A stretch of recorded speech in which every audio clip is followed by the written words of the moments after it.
Also from the Office of Early Learning, we have Virginia Kate Toe, our Director, Herc Huggins from the Early Learning Team, Abeline Hanna from the Early Learning Team, Lydia Hutto, our SCDE Technology Training Coordinator, and Lisa Woodard from the Office of Research and Data Analysis.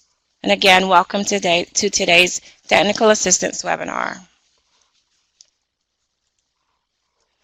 The objectives for this webinar include updates for the following: on-site monitoring visits, the monitoring tool, and data collection Microsoft Access. The process for supporting and conducting monitoring visits has not changed from last year. The monitoring visits will be unannounced. The SCDE Literacy Specialist and OELL team, Office of Early Learning and Literacy team, will reach out to their respective summer reading camp point of contacts prior to the visit to gather information about field trip dates and to let you know that they will be visiting at some point during the camp. It will be helpful to provide the summer reading camp monitor a map of the classes with the summer reading camp teacher labeled to support an efficient day of monitoring.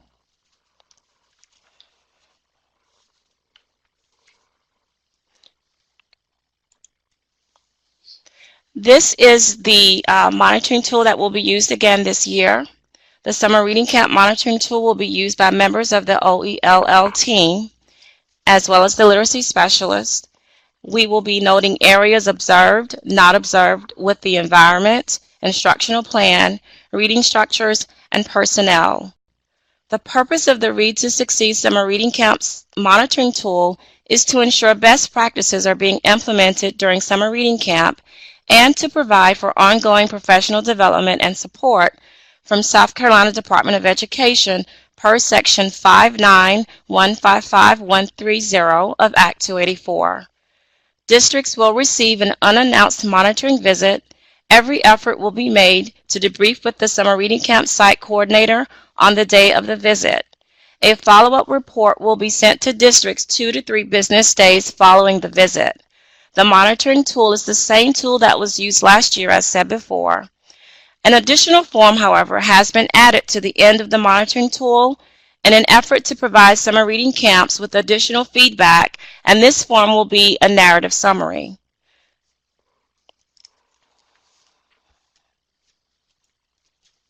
Again, the Microsoft Access database will be due on July 25th, 2018. In the previous years, you submitted a post-camp survey. All districts will submit their data via Microsoft Access. It's imperative that all districts have at least Microsoft Access 10 installed. The process of submitting information will be explained by Lisa Woodard in just a few minutes. We will explain how the progress will be determined and how it will be reported. You can contact myself or Lisa Woodard for technical assistance. The report that was sent out on May 10th of last week provided you with the expenditure report that you will be using. And again, this can be emailed back to me, or you can submit this data on the ADT as well. And again, it is due on July 25th, 2018. I will turn this part of the webinar over to Lisa Woodard. Thank you.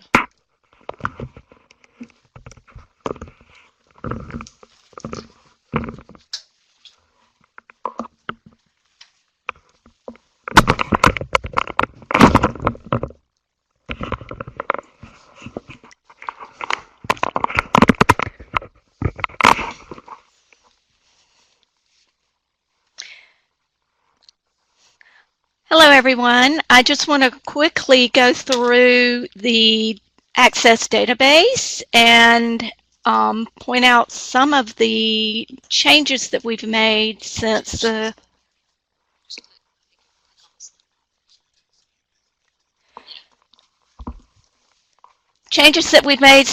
symposium in February. There are a few additional points of interest that we will be collecting from you guys. Your Access database should be out now in the ADT, which is the Advanced Data Transfer System, located on the SCDE website under the Member Center. The database was loaded last week, and your technology data coordinator should be able to upload that information for you. The file is named SCR underscore 2018 underscore with the last 4 digits being your district 4-digit identification number. Once you have access to your database, you'll need to make sure that it's loaded to a secure location on a computer or a server in your district that's easily accessible to all the appropriate staff. This computer will need to have, as we mentioned before, Microsoft Access, no earlier version than 2010. There's one database that can be shared among multiple users. The database should be loaded to a shared server location and so that all users access the same database. When you open your database, you'll notice that it has been pre-populated with PowerSchool data collected on the 135th day of 2017-18 school year and includes students in grade 2 and students in grade 3, excluding students who have been identified as high achieving academically. Several districts had asked initially that we populate their data with some additional students, and if you contacted me, that has been done. So any of the districts that ask for additional students, you should see those students in your file.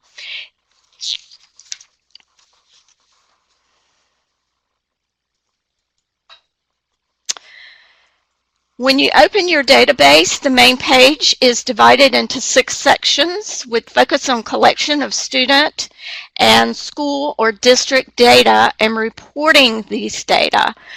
First, you'll see the section labeled Student Enrollment. This is where you'll identify students enrolled in your camp.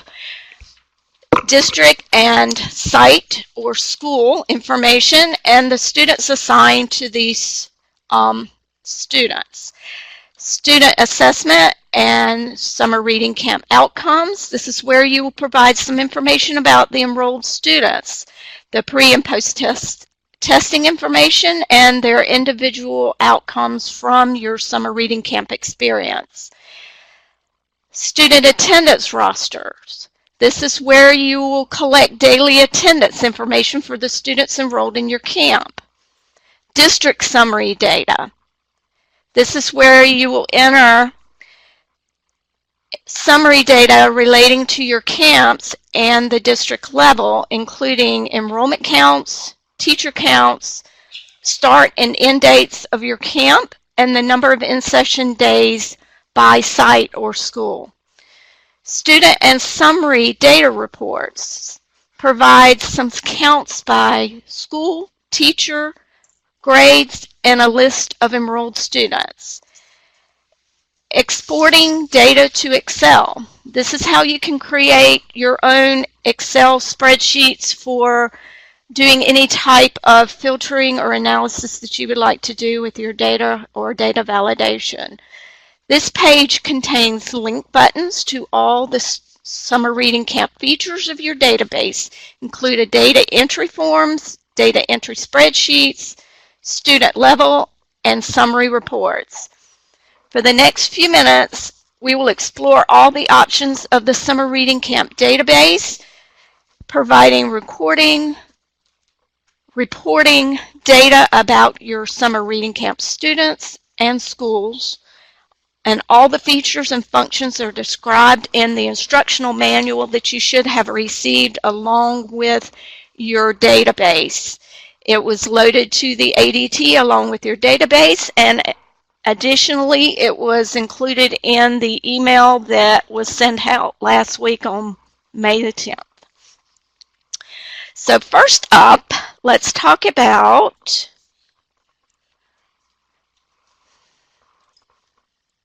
let's go through here. Student enrollment. So the student enrollment is going to be your first stop on your database. This is where you will enroll your students. And as you can see, you have two options for doing that. First, you have a form view.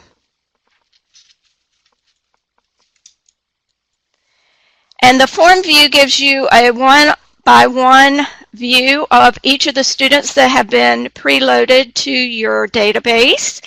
In addition, you have the ability to go in and add students as well. Your second option is the spreadsheet view. With the spreadsheet view, it looks a lot like an Excel spreadsheet, and it gives you a list of your students that are pre-populated in your database, and you can view them the same way you would an Excel spreadsheet.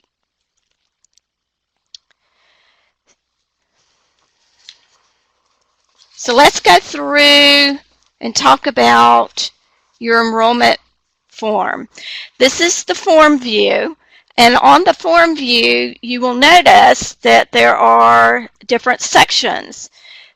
There are the pre-populated sections, so if a student was part of your pre-populated data, then the information that you see that's highlighted in green here would be pre-populated for the student. The areas that are highlighted here in red are the data elements that you will need to populate for each of the students that are enrolled in your summer reading camp. You'll notice that there are some, oops, let's go back. You'll notice there are some additional buttons on this spreadsheet. I wanted to point some of those out to you. You have Next Record, Previous Record, Add New Record, or Close Form. Those help you navigate within the database, and obviously Next Record would take you to the next record in your database. Previous Record would take you to the previous record. Add New Record, or Close the Form.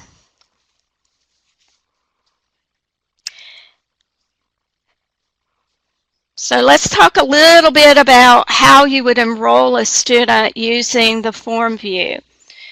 You would first go in and select the Reading Camp District. It is a drop-down box. You select your district, and you would then select in the next drop-down box the school or site in which your summer camp or the student is being enrolled. If you do not see your school, that means that it was not provided to us through your pre-camp survey. Every school that was provided has been added to the database. If you do not see your school when you click on the drop down, please give me a call and we can get your database loaded correctly with the site that you need. The next area that you need to be concerned about is the area called Enrolled in Summer Reading Camp. You will notice that when you do the drop down, we added a little something this year. Instead of just saying yes, no, we also giving you an option of allowing you to let us know if the student is a no-show. No-show is a student who has pre-enrolled for summer reading camp but does not show up. If that occurs, then you make the decision as to at what point you want to no-show that student. We highly recommend you do that on the first day of camp if the student does not show up. That way that the teacher will not see the student in the rosters or the attendance rosters, because once you enroll a student with yes, that student will be seen in any of the rosters that are part of the database. The enrollment date is going to be generally your first day of camp. If it's not the first day of camp and the student enrolls later, that will be the day that you will use. It's important to maintain a correct enrollment date for the student so that we can calculate your attendance rate properly. The last part of this is down at the bottom where it's the teacher data. This is another required and important area to make sure that you spell the teacher's name consistently. Notice that last name comes first and first name comes second.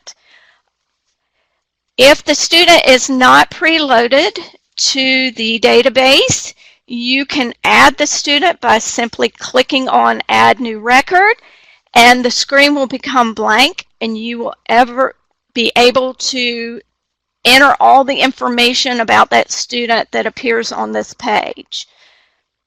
So let's go to the spreadsheet view.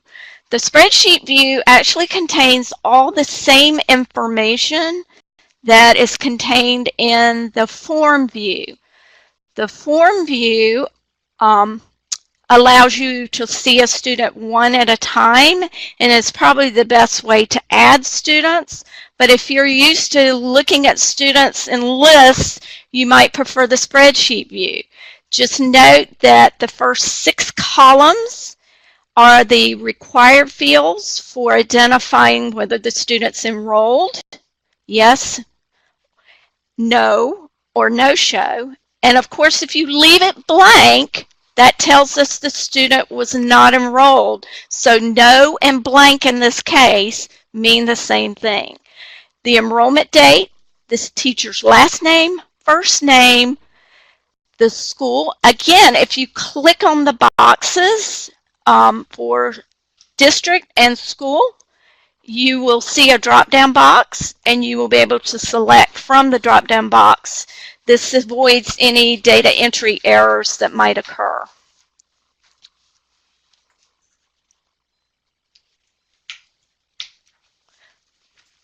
So the required data elements for pre-populated students are outlined here, and you notice there are 6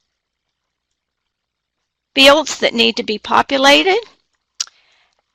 And if you have to add a student, these are the fields that need to be populated for a student that you add. So let's move to the next area. Student assessment and your outcomes. So once you move past your enrollment data, you will then be prompted to provide the teacher's last name and first name. This enables you to filter basically down to the teacher level so that you're not having to look through a lot of students at one time.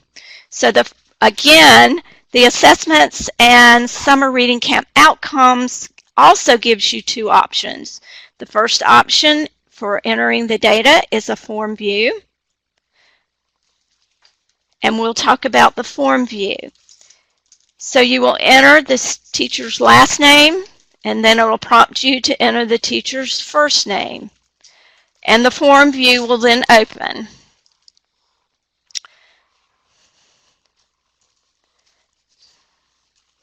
Once you get past the enrollment data and start looking at the assessments, attendance, all the other information relating to students, you will only see those students that are enrolled. So it's not necessary to delete students out of your database. We will be only looking at students who are currently enrolled in your summer reading camp with a yes in the enrolled in summer reading camp field.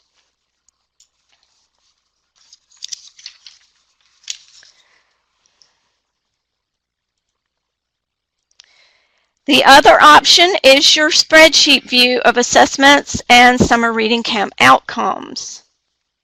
Again, you will be prompted to enter this teacher's last name, teacher's first name, and you will see a spreadsheet view of the assessments and outcome data. So again, you have two options for entering the same information. Just depends on the way that you would prefer to work with your data. Okay, so let's talk about the form view of the assessments outcome data. First, you'll notice that at the top, the Summer Reading Camp school and district will be pre-populated based on the information that you entered in the entered or was preloaded into the enrollment database. In addition to that, you'll see the student's ID number, PowerSchool ID number, their last name, and their grade level, birth date, teacher's name. All the information that comes from the enrollment data is pre-populated into this form so that you can use the navigation buttons of next record, previous record, or close record, or close form to navigate through. You can also go in and do some filters as well, and there's some detailed instructions in your instruction manual that shows you how to go through and actually filter. You can actually right-click on any of the fields and actually filter just like you would if you were doing an Excel spreadsheet and filtering that way. Let's go through some more of the fields here. You'll notice at the top there's a student lookup drop-down box. Once you've selected your teacher and you're in the form, you'll remember that it's only going to show the students that are being instructed by that teacher. You can click on this button. It will ask you for the teacher's name again, but then it'll be a drop-down box, and you can actually select the students that you want to focus on using this drop-down box, and it will populate all the information on that student once you click on that student's name.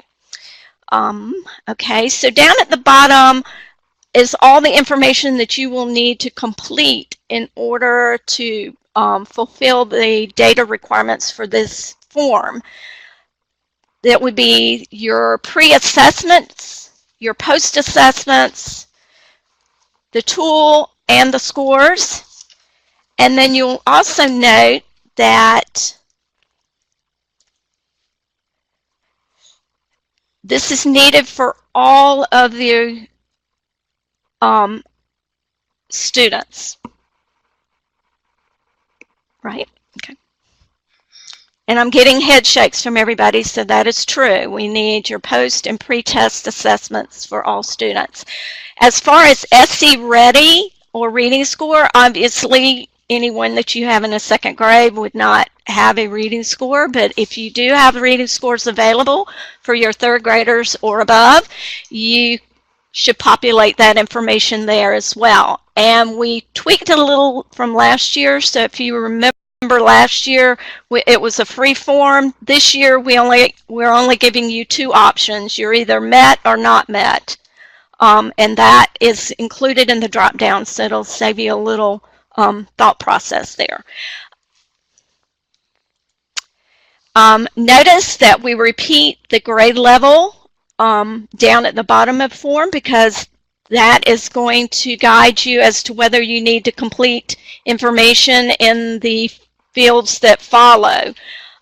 So if the student is in the second grade, you're going to fill out the information highlighted here, which includes his progress toward proficiency as well as your post-summer reading camp promotion status.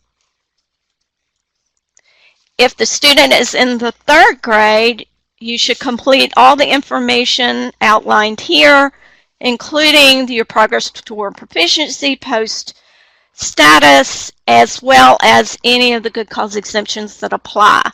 And you can select more than one good cause exemption. Please note that we added a new one this year. It's called elective participation. It's down at the bottom of the screen. Those are for your students that you didn't necessarily invite to summer reading camp, but they opted to participate because they just wanted to. That's the only time you would need to click yes in that field. And again, everything is drop-down boxes where drop-down boxes were appropriate.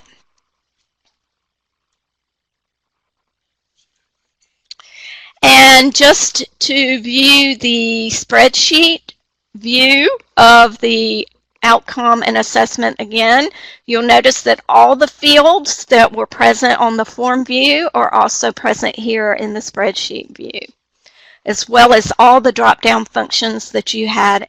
So if you're used to using a spreadsheet view, then absolutely this might be the way you want to go. And again, you will only see the students that are assigned to the teacher that you have entered in the prompt buttons at the beginning of the process, once you click the button. Okay, so the pre-populated information is there at the top. As long as the student is enrolled with a yes, you have a teacher's first and last name, you should see all the students assigned to that teacher. The second part of the spreadsheet involves all the information that you saw in the form view. Okay, so let's move on to the attendance roster. You'll notice that there are 8 options or buttons on the attendance roster form section of this form. And again, once you click on any of the attendance buttons, you will get a teacher's last name, a teacher's first name. This will enable you only to see the students that are assigned to those teachers and enrolled in order to take attendance. There are 8 separate forms for collecting attendance, and you will only take attendance on days that you are in session. So your options are yes or no or blank. Leave it blank if you are not in session. So for instance, if you're not holding sessions on Saturday, you will leave it blank. If you are not holding session on 4th of July, don't go in and put no, leave it blank.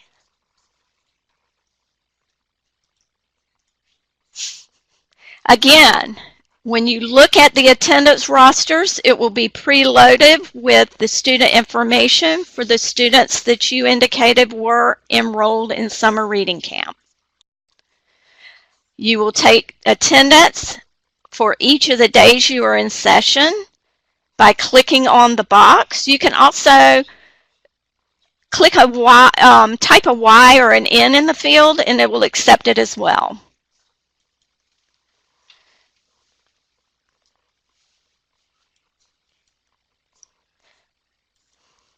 So let's talk about the district summary report very quickly. It has changed just slightly from what you saw last year.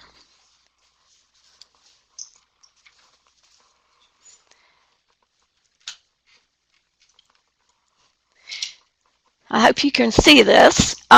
Basically, what you will see is when you open the district summary data or click on the button, it will ask you for your 4-digit district code. That's the same district code that's on the end of your database, and it's based on your assigned district code, which is based on the SCDE's list of districts. So if you're not sure what your district code is, you can call us and we'll tell you what your district code is. But when you look at this, there are some things that you will need to fill out. The person submitting the information, if this is the person that knows that can answer questions about any of the data that is entered into the database. This is where that person's information should go. In the event we have any questions, we need to be able to get back to that contact person to ask questions. So the best person for answering those questions is the person you will enter into those fields. Down at the bottom, you should see all the sites that you have indicated are participating in summer reading camp. If you don't see any of your sites, please again get back with me. This is coming from your pre-camp survey. So we went ahead and pre-populated with all the schools that had been indicated through that survey as being participating sites.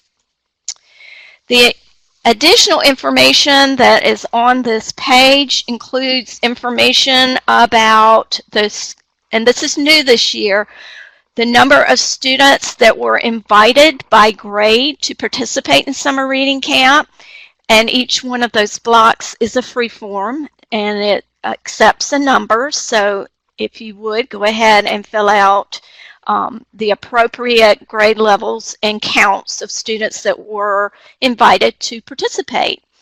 The number of third grade students that were eligible to participate, so you may not necessarily be the same number that you put in the third grade field up above. There may be situations where someone's invited who did not really qualify to be part of summer reading camp based on the criteria. So the numbers could be the same or it could be different, so just be aware of that. The number of students enrolled in summer reading camp, the number of third graders enrolled in summer reading camp, the number of teachers involved in summer reading camp, not your number of all your teachers in your district, the number of teachers involved in summer reading camp who have a literacy endorsement. Do you participate in the feeding program for summer reading camp?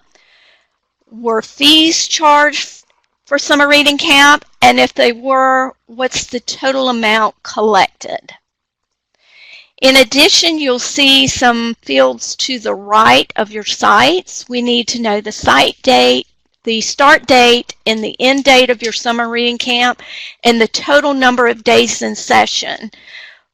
This is a little different than what we asked for last year because we found out that some schools don't necessarily start on the same dates within districts.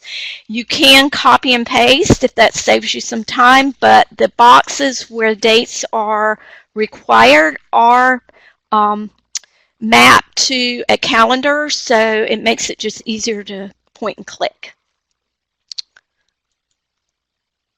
Okay, so let's talk about some of the additional features. You have some reports that you can generate. You can reports that tell you what kids are enrolled by teacher. You also have enrollment counts by grade and teacher. And you also have enrollment counts for third graders.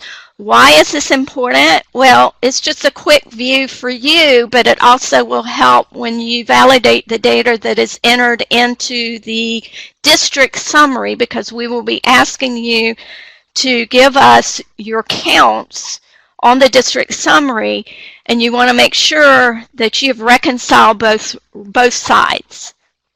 The reports here should match what you report in the district. So if the numbers don't match, then you know you've got some questions that need to be answered.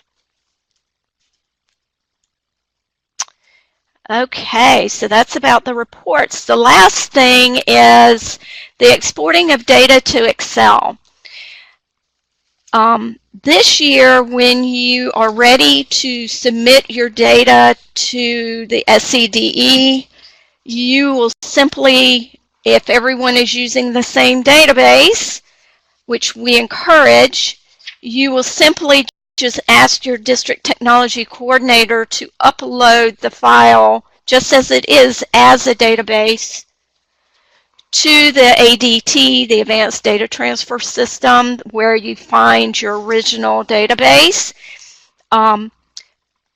So we left Excel spreadsheets here, and the purpose of doing that is that most people are more comfortable with Excel than they are with Access. So this allows you the ability to go in and view all the students that are in your database. So as long as you don't delete anyone, everyone should be there as you originally received your database, and you would be able to go in and filter and look and do counts and all those things that you can do in Excel. So you have the option to download a file to Excel of all the student data as well as all the district summary data.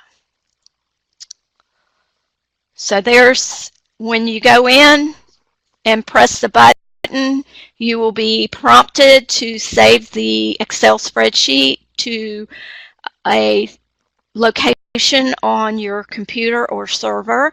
And I highly recommend that you put this in a secure location, because this information is considered to be personally identifiable information, or PII information.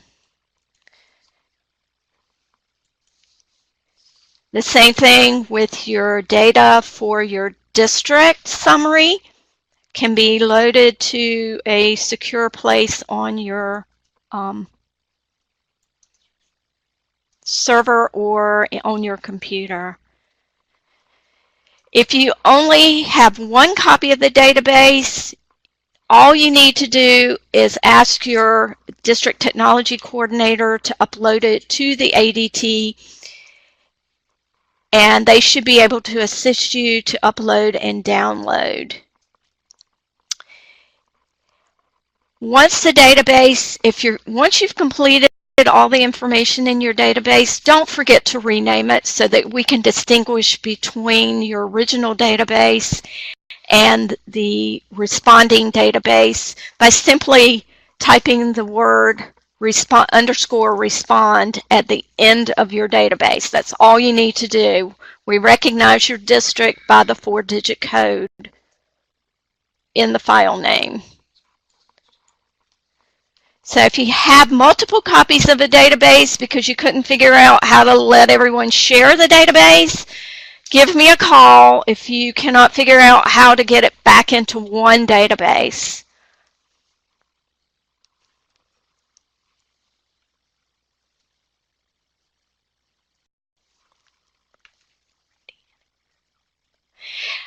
We had a question from a district that wanted to know if they've already got information in a spreadsheet, if it can be uploaded to the Access database so that they don't have to re-enter any information. Absolutely, give me a call and I'll walk you through that process. Microsoft Access is just like Excel.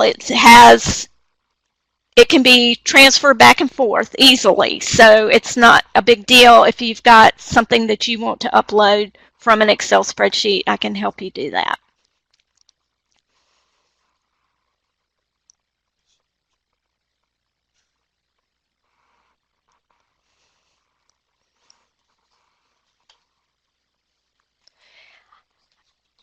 I am the contact person for any technical assistance related to the database, and my information is here on this page.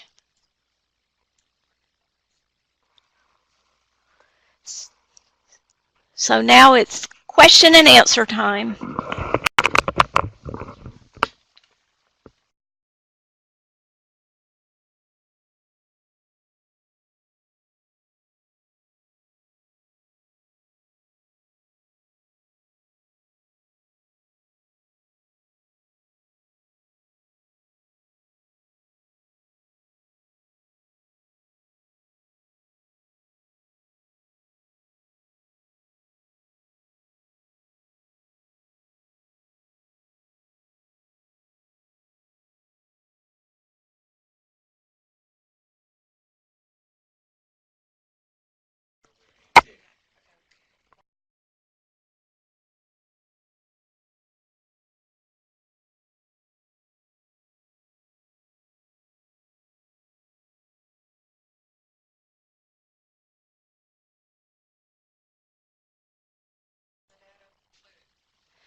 Okay, so we have some questions. I think the first question had to do with no-show. If we put no show and they show up days later, can we go back and select yes and put the appropriate enroll date?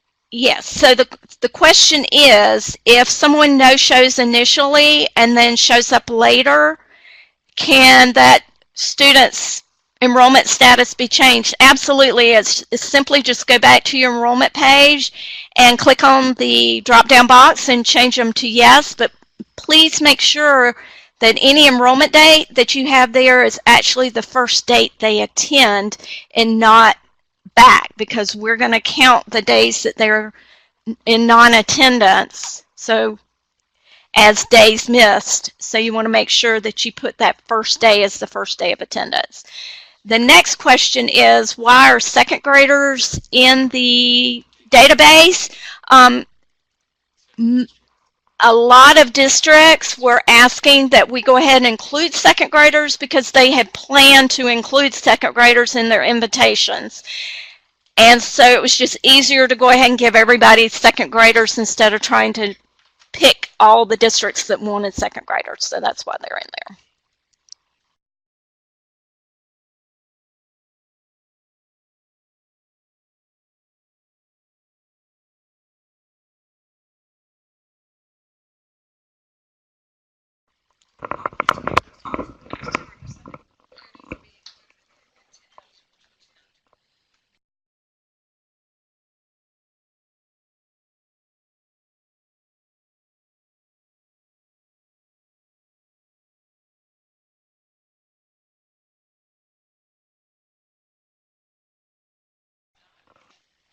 Okay, someone asked a question in regard to who is eligible to attend summer reading camp, and that will be any student who did not who scored not met 1 on SC Ready, any student who does not meet the good cause exemptions, and essentially any student who is struggling with reading and not reading proficiently can attend summer reading camp.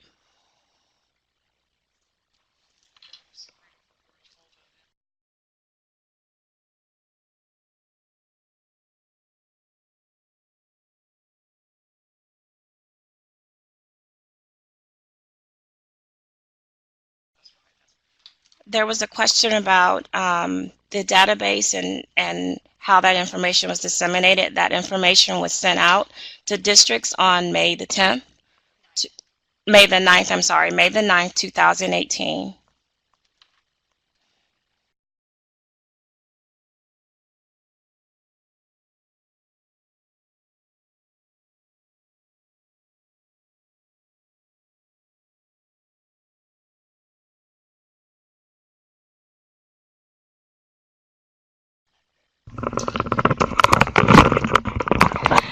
Okay, so we got a couple of questions about the database and how to share the database.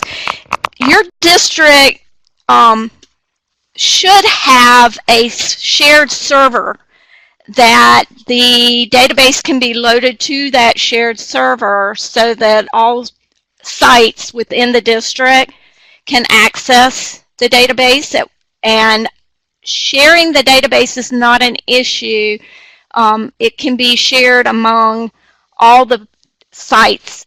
If it's decided within your district that you do not want the database to be shared, meaning that it's put on somebody's computer at a site, that computer needs to be secure, as well as you need to ensure that only those individuals that have a right to access the database can have access to the database. If you do split up the database and you make copies of it, you need to make sure that when you send it back to us, it comes as one database. So if you have any questions about how to make the data back into one database, you can absolutely give me a call. We encourage you to use the same database, but we understand in certain situations that might not be possible. The database can be copied. I suggest you copy it as a just like you would any other file, and then share it in a secure manner. So email is a no-no.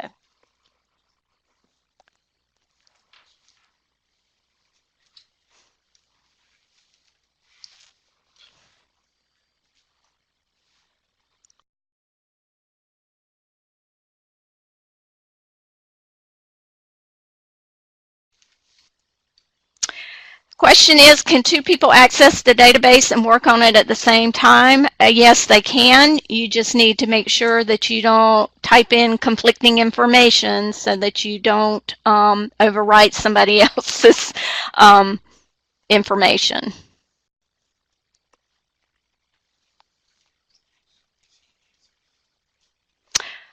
So the question is, other people will see other schools' information, and you are all in the same district, so it's been determined that that's not an issue.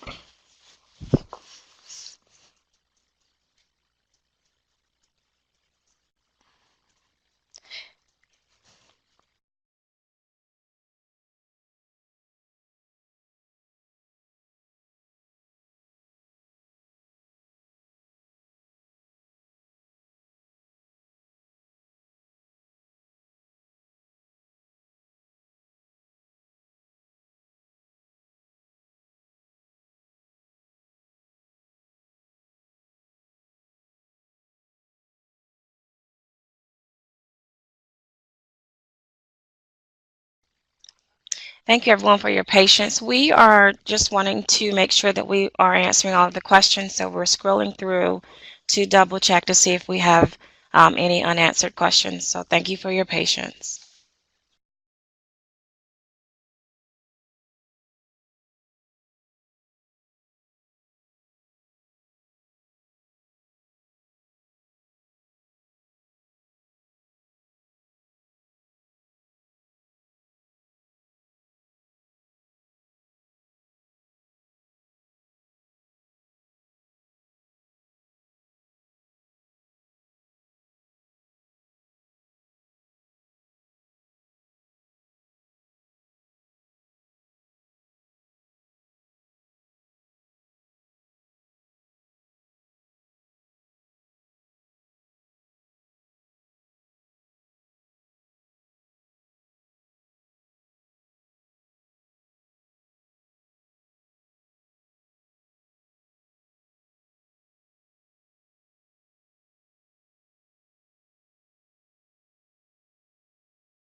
For the question regarding elective participants, these are students that are not considered as having been invited. These are students who are electing to participate in summer reading camp. They could be your gifted and talented students, students who just want to come because they enjoy summer reading camp, or they enjoy reading, or they just want some extra time at the end of the school year, but that's not necessarily considered an invited student.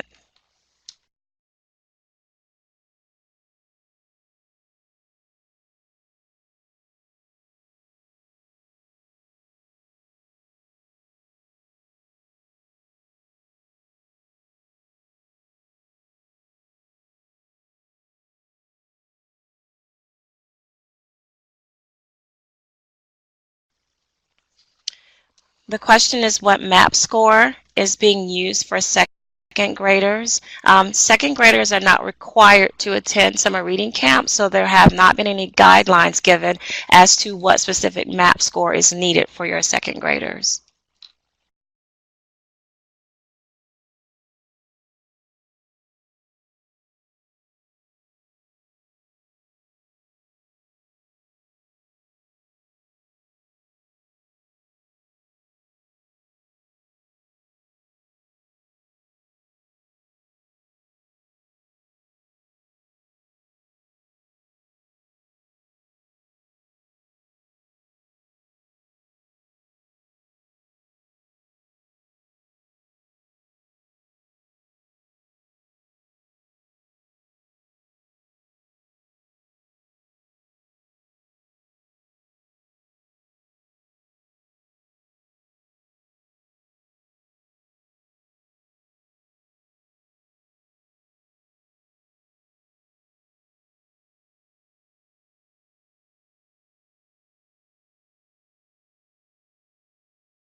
Thank you so much for your questions.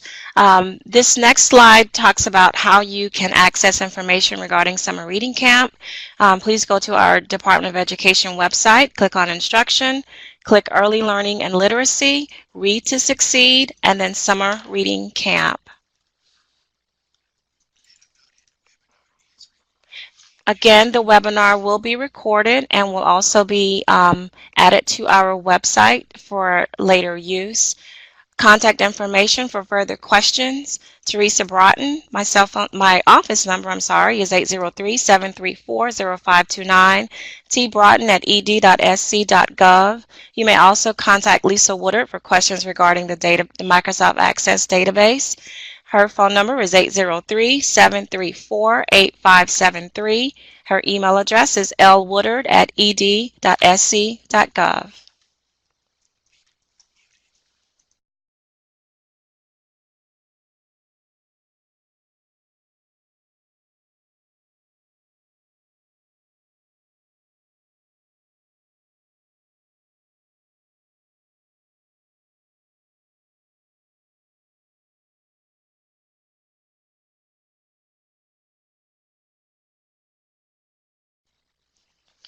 Thank you so much for your participation in today's webinar on Summer Reading Camp and Technical Assistance with Microsoft Access Database.